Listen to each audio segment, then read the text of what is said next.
Is Robert Brown, and this is my response to the Pew Research Center's discussion on social media and news. And I thought this was a really interesting discussion, and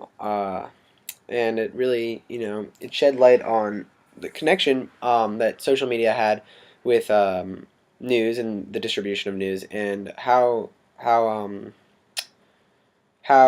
the way that we as consumers of news have developed and changed over the past 100 years or so. Overall, I thought what the most interesting aspect of the discussion was the fact that and Tom, I think, really touched on this, that we've turned from consumers of media that accept bundled packages of news on television or newspaper or radio or however. We've changed from that to grazers, as he called them, and meaning that we go out and scour the internet and search for the articles that we want to read, and then we read them. And so, and he cited the fact that oftentimes, if you look at the main source of news these days, or primary source, it's not really a primary source, but rather something like Yahoo or Google, where they go out and have news articles from other sources. So I thought this was really interesting and really, very very consequential actually,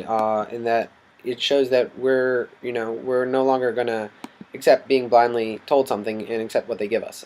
which is important, especially as our news outlets on television, which still try to bundle stuff,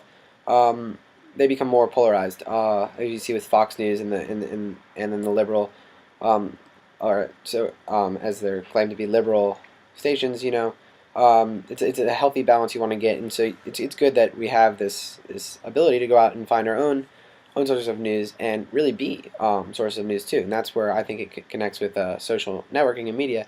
as we also can each be reporters, and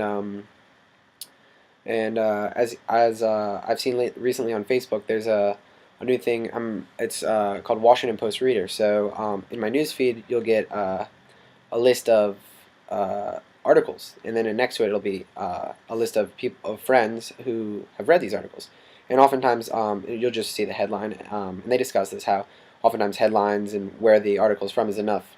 news, but you'll just see the headline and who's read it, and so oftentimes I'll click on it and read the whole article. So in this case, my friends in Facebook is the connection to the primary source. So it's my Yahoo or my front page of the web, and so